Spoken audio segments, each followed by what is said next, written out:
Now, I'm going to teach you something today. You haven't seen this in any of the videos, but it's a technique that I use for myself. And I taught this a lot with leadership training, with people who had public speaking phobias, who had fears, deep fears. And some people even had fear of flying. And this technique, this formula, basically works every single time. It helps you overcome those anxieties, those nervousness, the fear. The fear and the nervousness will never go away. That fear and nervousness will never go away.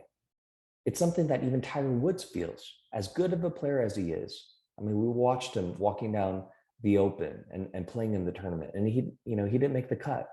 But someone as good as Tiger Woods, it doesn't matter who you are, you're gonna feel nervous and you're gonna feel the same bodily sensations. So you can't ever not feel nervous or not feel fearful. That's gonna happen. But we can interpret it in a different way. When you feel nervous, the bodily symptoms, the physical sensations, are the exact physical sensations that we feel when we're feeling excited. Think about that. When we're super excited, let's say we're about to ride a roller coaster, right? With our friends, and we're really excited. We like roller coasters, and we're excited to ride this thing. And we're in line, and we're getting closer to the line. Our heart starts racing, butterflies in the stomach. The bodily symptoms are exactly the same. Now, what's different? If the physical symptoms of excitement and fear are the same, the only thing that's different is our brain, our interpretation of what we're feeling. You know what they say? The worst thing to do when you're really nervous is to try to calm down.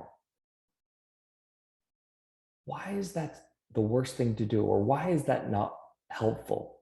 When we're amped up, our emotions are high, our heartbeat is racing. It's like this, our hands are shaking, our adrenaline is up.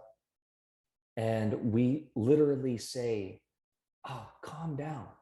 That's the complete opposite of where we're at. It takes so much energy to try to calm those nervousness down when we're actually in it and feeling it.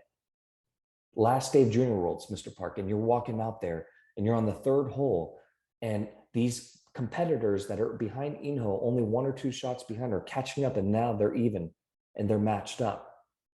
And your adrenaline is really high. And someone saying to you, oh, just calm down. Just calm down. It's okay. Just calm down. I can't. And then you know what happens? The opposite happens. We get even more anxious. We get more nervous when we try to calm down in that moment. It's like a train. Imagine a train that's going really fast. That's like our heart beating, our body, our butterflies going, train's going really fast, and you put a boulder right in front of it. What's going to happen? It's going to crash. That's like trying to stop it and calm down. But what we do when our adrenaline is up and when our nervousness is up, our fearfulness is up, whatever, what we do is go lateral. So we keep that intensity high, but we reframe our brain. The first thing we do is what? We count down from 5, 4, 3, 2, 1. That activates the prefrontal cortex by counting, getting to neutral, essentially. And it reminds us that we're in control of our brain. And then we reframe our brain, and we literally practice saying to ourselves, I'm super excited to, and then we talk about our anchored thought. I'm really excited to do this. I'm really excited to do this. Man, I'm excited to hit this shot. If you watch, I want you guys to pay attention to elite athletes and performers. When they're interviewed in the locker room, it doesn't have to be golf specific.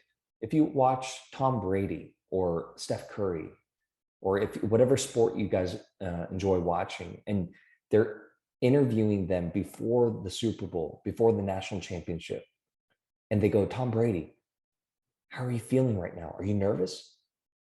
You'll listen to what they say. They say, no, I'm excited. They'll always say, I'm excited. They've trained themselves to say, I'm excited. So they're keeping their energy high and going lateral as opposed to trying to bring that energy down and going calm. So that's a trick, that's a tip, but it takes practice.